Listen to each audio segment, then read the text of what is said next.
유난스런 폭염과 곳곳에 물난리로 모두가 힘들었던 이번 여름도 막바지를 향해서 나아가는 것 같습니다. 그런데요, 어쩌면 이러한 기후가 앞으로 더하면 더했지 덜하지는 않을 것이라는 보도를 보니 조금은 답답해집니다.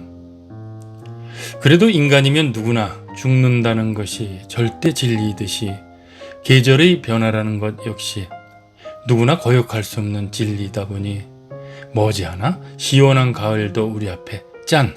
하고 나타날 겁니다. 하늘거리는 연분홍 코스모스와 노란 은행잎과 함께 말이죠. 그동안 안녕들 하셨습니까? 은빛 인사드립니다.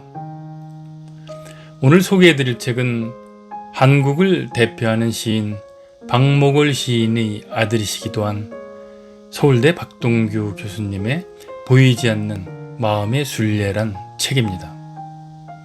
아시다시피 교수님은 글이나 책보다는 방송이나 강연에서 가족이라든가 우리네 삶의 바탕이 되는 문학적 정서에 관한 이야기에서는 타의 추종을 불허하는 명강의로 더 유명한 분이시라는 건 많이들 알고 계실 겁니다. 이번 책 소개하기에 앞서 근 20여 년 만에 교수님께 전화를 드렸는데 아직도 그 특유의 따스한 목소리는 여전하시더군요. 80대 중반이 되셨음에도 불구하고 여전히 사회활동을 하시고 건강하시다고 하니 참 기분이 좋았습니다. 박동규 교수님은 그간 여러 권의 책을 내셨지만 오늘 제가 소개해드리는 보이지 않는 마음의 순례란 책이 그 중에서 가장 최근에 발간된 책이기도 하지만 그동안 알려지지 않았거나 선생님의 마음 깊은 곳에 숨어있는 이야기를 알아보는 것도 꽤나 의미 있는 일이지 싶어 본 책을 소개하기로 하였습니다. 선생님은 이 책의 발간 이유에 대해서 서문에서 다음과 같이 이야기하고 있습니다. 잔잔한 개울물에 떠오른 물방울처럼 이름이 기억나지 않는 꽃을 볼 때가 있다. 그렇지만 시간이 지나도 그 꽃이 지닌 예쁜 모습은 기억에서 지워지지 않는다. 살아오는 동안 겪은 일들이 마치 개울물이 흘러가며 돌이나 나뭇가지에 부딪히면서 생겨난 물방울처럼 금세 생겨났다 사라져버리곤 한다. 나는 그런 기억들을 적어보고자 했다. 왜 아무것도 아닌 자질구레한 일에 매달려 사연을 찾아보려 하느냐고 묻는 이도 있다. 그러나 사는 것은 일들과의 교접을 통해서 얻는 체험의 기억에서 그 의미를 건져내는 것이 진실이지 않을까 생각한다. 길에서 만난 친구의 말 한마디로 용기를 얻고 처음 본 여인의 눈빛 하나에 밤잠을 설치는 그런 것들이 나를 만들어 온 과정이 되고 있다. 그 체험의 기억은 무엇라고 꼭 제목을 붙이진 못해도 나에게는 소중하고 진실한 삶의 이야기이자 나의 보이지 않는 마음이기도 하다. 이번에 실린 글들에서는 내 의식의 바닥에 내려앉아 있는 분별되지 않는 기억들 중에서 밤하늘에 떠다니는 반딧불이를 닮은 사연을 찾아내려고 하였다.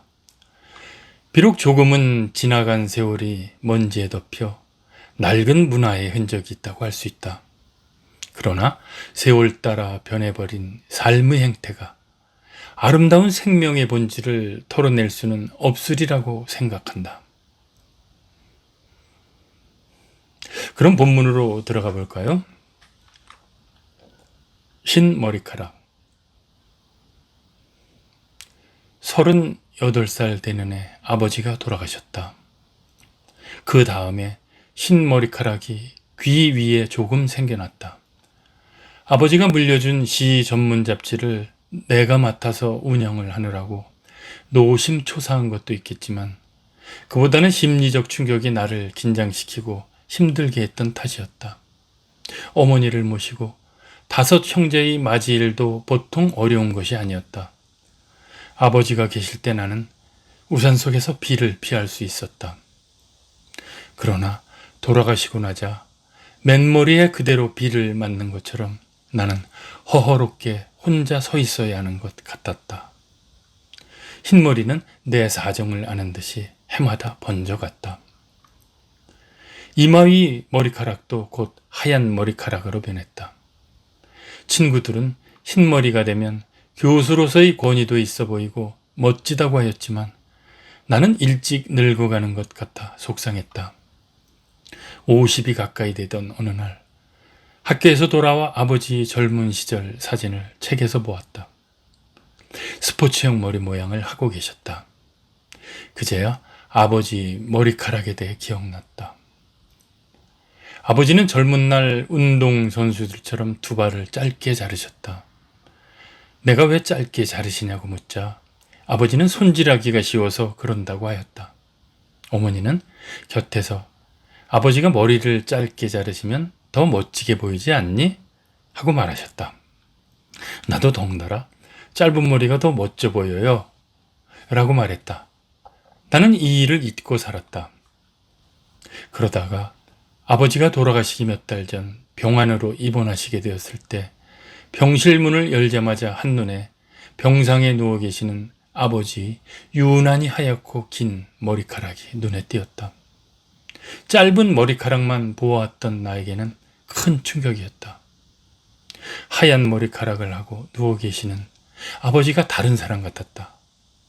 내가 망연자실한 표정으로 멍하게 서 있자 어머니가 오늘은 유난히 흰머리가 많아 보이시네 하였다.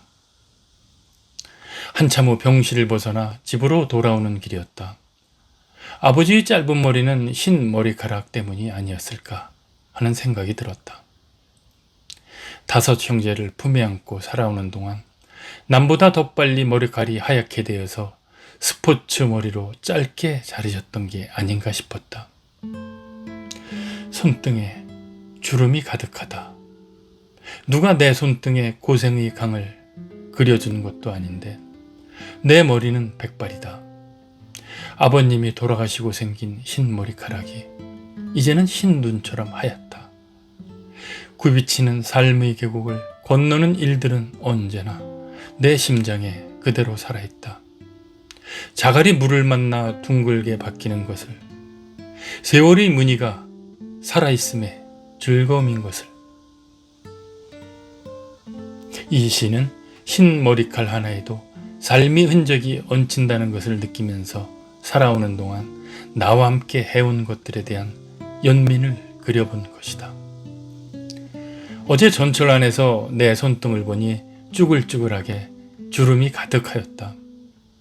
언제나 팽팽할 줄 알았던 손등도 나를 닮아간다는 생각이 문득 들었다. 이처럼 마음에 담기는 회한의 이야기를 혼자 되살려보게 된 것이다. 내가 대학에 다닐 때였다. 늦가을 깊은 밤 도서관에서 나오자 비가 주룩주룩 내리고 있었다. 빗방울이 손에 닿을 때 차가움이 온몸을 휩쓸었다. 우산이 없어서 도서관 입구 계단에 서 있었다. 한 학생이 우산을 함께 쓰고 가자고 해서 버스 정류장에 같이 왔다.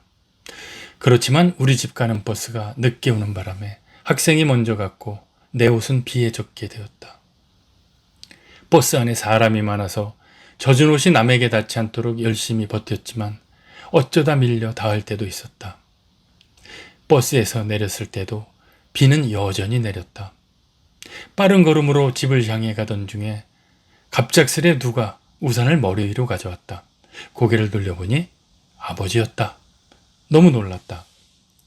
어머니나 동생들이 우산을 들고 마중 나온 적은 있어도 아버지가 나온 것은 처음이었다. 송구해야 하는 나에게 아버지가 나와 기다린 게 얼마 안 되었어 하셨다. 나는 아버지와 우산을 함께 쓰고 고개를 돌려 아버지를 보았다. 검은 우산 속에서 흐릿하고 흰 머리가 도드라져 보았다. 아버지가 돌아가시고 난 다음 내 머리칼이 하얗게 변해갈 때 곁에서 염색을 하라고 수없이 권했다. 나는 염색하기가 싫었다. 그냥 흰 머리카락으로 지내는 것이 편했다. 어쩌다 거울을 보면 나도 아버지를 닮아가고 있는 듯이 느껴졌기 때문이었다. 이 느낌은 무어라 형용할 수 없는 나 자신의 정체성을 말해주는 듯했다. 이와 함께 아버지가 가끔 내 머리를 쓰다듬으며 공부하느라고 힘들지? 혹은 하고 싶은 것은 없니? 하고 물으시던 일. 그 따뜻한 손을 떠올리게 되었다. 아버지 손이 머리에 닿을 때 아버지가 나를 사랑하고 계시구나 하고 느끼던 희열이 내 흰머리에서 생겨나는 환상을 가졌던 것이다. 이제 내 머리도 완전히 달덩이 같은 흰 머리카락으로 덮였다. 고집스럽게 흰 머리칼로 지내는 것은 아버지를 닮아가는 나를 지키고 싶은 마음 때문이라고 생각한다.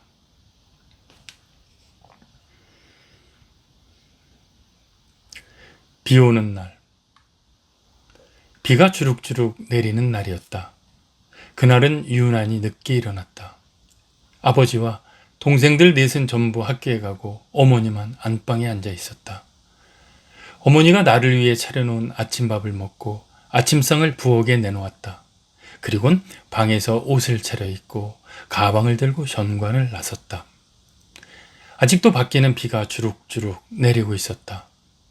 신발장 옆 우산꽂이에서 우산을 꺼내는데 온전한 것이 하나도 없었다.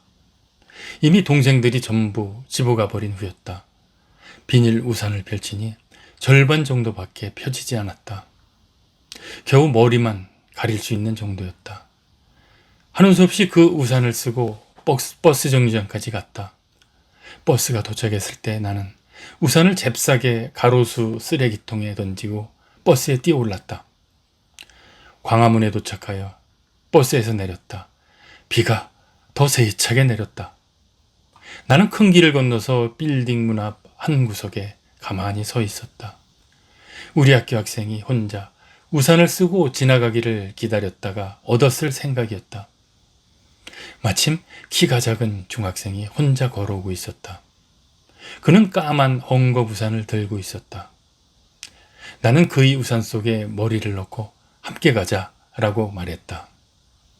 중학생은 놀란 표정으로 얼른 우산을 내 쪽으로 기울여 주었다. 나는 그와 학교로 걸어가며 너는 집이 어디냐? 하고 물었다. 그는 삼청동인데요? 하고 대답했다. 나와 그는 이런저런 이야기를 주고받으며 학교 교문까지 함께 갔다. 교문에 들어설 때쯤 나는 형제가 몇이냐? 하고 그에게 물었다. 그는 누나하고 저하고 둘이에요. 했다. 우산을 함께 쓰고 와준 것이 고마워. 나는 큰 소리로 이제부터 나를 형이라고 불러라. 그리고 학교에서 어려운 일이 있으면 나를 찾아와. 하고 그에게 내가 고등학교 2학년 5반에 있는 박동규라고 밝혔다. 이 순진한 중학생은 학교 건물 안에 들어서서 우산을 접고 가방에서 노트를 꺼내더니 내 이름과 학년, 반을 적었다. 중학생은 형님은 언제 집에 가요? 하고 물었다. 나는 7교시까지 있어서 4시쯤 갈 거라고 말했다. 그날 오후 수업이 끝나고 4시쯤 나왔을 때 놀랍게도 그 중학생이 나를 기다리고 있었다. 그는 나를 보자 반갑게 다가오며 형님이 우산이 없이 갈 거라 생각해서 버스 정류장까지 함께 쓰고 가려고 기다렸어요. 했다. 나는 너무 고마워서 버스 타러 가는 길에 빵집에 들러 팥빵 2개를 사주었다. 이 일을 계기로 그는 일주일에 한 번쯤 내 교실에 찾아오곤 했다. 또 비 오는 날에는 교문 앞에서 나를 기다려 주었다. 그는 내가 친형이 되는 듯이 괴롭히는 아이가 돈을 달라고 한다고 일러 바치기도 했다. 나는 어쩔 수 없이 그와 운동장에 가서 그 아이를 찾아가 그를 타일렀다. 중학생은 형님, 그 아이가 이제 돈 달라고 안 해요. 하고 좋아했다. 하루는 오후 수업이 끝나고 나오는데 그가 나를 기다리고 있었다. 그가 나를 데려간 곳은 세문안 교회를 지나 왼쪽으로 꺾어지는 길에 있는 한 중국집이었다. 중국집 앞에는 내 또래의 여학생이 서 있었다. 그는 누나예요 하고 그녀를 소개했다. 나는 멈칫거리며 여학생에게 인사했다. 그의 누나는 정동에 있는 학교 교복을 입고 있었다. 누나는 나를 보자 영만이 누나예요. 영만이를 잘 돌보아 주신다고 해서 고맙다는 인사도 드릴 겸 만나 뵙고 싶어서 나왔어요. 하고 또렷한 말씨로 말했다. 영만이는 내가 무엇라고 대답하기 전에 중국집 문을 열고 들어갔다. 중국집에 들어가 자리에 앉자 누나가 오늘 음식을 대접한다며 탕수육과 라조기 그리고 짜장면 3그릇을 주문했다. 나는 어색하기만 했다. 우산을 얻어쓰고 다니는 것만도 미안한데 음식까지 대접을 받을 처지는 아니어서였다. 나는 굳은 채 가만히 앉아 있었다. 얼굴이 갸름하니 예쁘게 생긴 누나는 상냥하게 말을 걸어주었다. 어느 날 동생이 학교에 다녀와서 형님이 생겼다고 자랑하기도 했고 괴롭히는 아이도 말려주고 어려운 일이 생기면 해결해준다고 했다며 그게 고마워 지방에 간 부모님 대신 식사를 대접하러 왔다고 했다. 나는 도와준 게 별로 없다고 하였다. 오히려 비 오는 날이면 우산을 함께 쓰고 버스 타는 데까지 데려다 주어 내가 고맙다고 말했다. 이날 배불리 먹고 헤어졌는데 괜히 큰 빚을 진 것처럼 느껴졌다. 돈이 생기면 꼭 갚아야겠다고 생각했다. 가을이 깊어가던 어느 일요일이었다. 어머니는 나에게 길가에 쌓아놓은 연탄을 뒷마당 광에다 가져다 놓으라고 했다. 나는 동생들과 함께 하려고 찾았으나 초등학교 다니는 막내만 집에 있었다. 나는 옆집 가게에서 철바퀴로 된 수레를 빌려 연탄을 옮겨다 놓았다. 한밤이 되어서야 겨우 끝낼 수 있었다. 그날 저녁 늦게 밥을 먹고 자려는데 온몸이 아팠다. 끙끙 앓는 소리가 튀어나왔다. 다음 날 아침 겨우 일어나 아침도 먹지 못하고 학교에 가려 했다. 어머니가 뒤따라 나오며 하루 쉬어야 하지 않냐며 학교 가지 말라고 했다. 그래도 가방을 들고 나왔고 어머니는 밖으로 따라 나와 내 몸 상태를 걱정했다. 그날 저녁 방에 누워있는데 어머니가 곁으로 와 혼자 너무 힘들었구나 하였다. 그러고는 내 손에 봉투를 쥐어주었다. 봉투 안을 보니 중국집에 가서 식사를 대접하고도 남을 만한 돈이 들어있었다. 나는 너무 좋아 아픈 것쯤은 아무것도 아니라고 생각되었다. 다음날 학교에 가서 중학생을 찾았다. 토요일에 누나하고 함께 지난번 중국집으로 오라고 말했다. 그렇게 하여 나는 토요일에 식사를 대접할 수 있었다. 지난번처럼 탕수육과 라조기 그리고 짜장면을 주문했다. 이날엔 서로 이야기도 많이 했다. 이 일이 있고 몇 번이나 집에 오가는 길에 누나와 마주쳤다. 한 달쯤 지났을 때는 나를 찾아와 편지 봉투를 쥐어주고는 재빠르게 뒤돌아 뛰어가기도 했다. 누나가 보낸 편지였다. 그때 대접을 잘 받아서 고맙다는 말, 나의 근황을 묻는 사연들이 적혀 있었다. 정갈한 글씨로 쓴 평범한 안부 편지였다. 나는 봉투는 버리고 편지만 접어서 가방에 넣었다. 집에 가서 혼자 다시 읽어보기도 했다.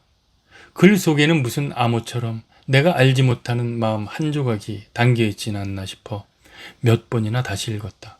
그렇지만 아무 단서도 찾을 수 없었다. 나는 답장을 쓰는 것이 예의라고 생각해 책상 앞에 앉아 신종이에 무엇라고 적어보았다. 그러나 글이 잘 되지 않았다. 누나에 대한 나의 생각 때문이었다. 누나가 나와 친한 것인지 단지 인사일 뿐인 편지인지 잘 알 수 없었다.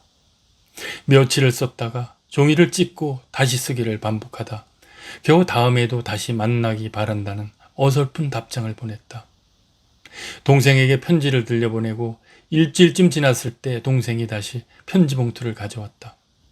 토요일 오후 3시에 명동 태극당에서 만나자는 내용이었다. 나는 금요일에 이발소에 가서 머리를 말끔하게 깎았고 교복도 잘 다렸다. 그리고 토요일 학교가 끝나고 명동으로 가 약속 시간 5분 전쯤 태극당 문을 열고 들어갔다. 누나 혼자 앉아있는 것이 보였다. 처음으로 누나와 단둘이 만난 날이었다. 늦가을이었으나 동생과 만난 지는 1년이 다 되어가는 때였다. 그날 누나와 소설책 이야기를 했다. 소설책을 빌려보고 싶다며 말한 것이 이광수의 무정이었다. 그녀와 헤어지고 나는 동생을 통해 소설책을 누나에게 보내었다. 그러다가 내가 대학생이 되던 해 4월, 그들 가족은 미국으로 떠났다. 이민 가는 것이었다. 나는 동생에게 서울에 오면 다시 만나자고 말했지만 대학 생활이 바쁜 나머지 한동안 그들을 잊고 지냈다. 그러던 12월이 어느 날, 저녁에 집에 들어가니 어머니가 소품 뭉치를 나에게 내밀었다. 확인하니 동생이 보낸 것이었다. 크리스마스 카드가 들어있었고 누나가 보낸 빨갛고 흰색이 섞인 도톰한 모직 머플러가 있었다. 작은 종이도 들어있었는데 그도 대학에 입학하였다며 한국에 가면 꼭 연락하겠다고 적혀 있었다. 꼭 연락하겠다 라는 문장이 눈에 아른거렸지만 나는 그들에게 편지 한 장을 보낼 수가 없었다. 어린 동생이 무엇이 들어있는지를 보려고 포장지를 마구 뜯어냈기 때문이었다. 뜯긴 포장지를 찾아봐도 이미 버려진 종이를 다시 찾을 수 없었다. 지금까지도 그들의 소식을 알지 못한다. 그렇지만 비 오는 날이면 누나와 동생이 가끔 생각난다. 질퍽이는 땅바닥에 자국이 남는 것처럼 기억의 저편에 지워지지 않는 뭉클한 아쉬움이 남아있다. 오늘은 여기까지입니다. 박동규 교수님이 강의나 책을 통해서 대부분은 접해본 내용들이었지만 오늘 소개해드린 이 책에서는 누구라도 경험해 보았음직한 교수님의 처음 듣는 사춘기 학창시절, 수채화 같은 이런 풋풋한 첫사랑 같은 이야기는 아주 재미있게 읽었기에 소개를 드렸습니다. 그때 그 누나와 계속 연락이 되었다면 교수님에게 또 다른 인생이 펼쳐졌을지도 모른다는 생각이 드니 우리네 인생이란 게 참 재미있고 신비로운 것 같습니다. 추억이란 것이 아마 이래서 즐거운 건가 봅니다. 우리 모두에게도 말이지요. 그 이외에도 이 책에서는 박동규 교수님께서 스스로 서문에서 말씀하신 것처럼 한 인간, 한 자연인으로서의 선생님을 잘 알 수 있는 성장 과정의 에피소드들과 드러나지 않은 인간 본연의 내면의 이야기들이 가득하니 더 궁금하신 부분이 있으시면 책을 참고하시면 될 것 같습니다. 이상 은빛 인사 물러갑니다. 안녕히 계십시오. 감사합니다.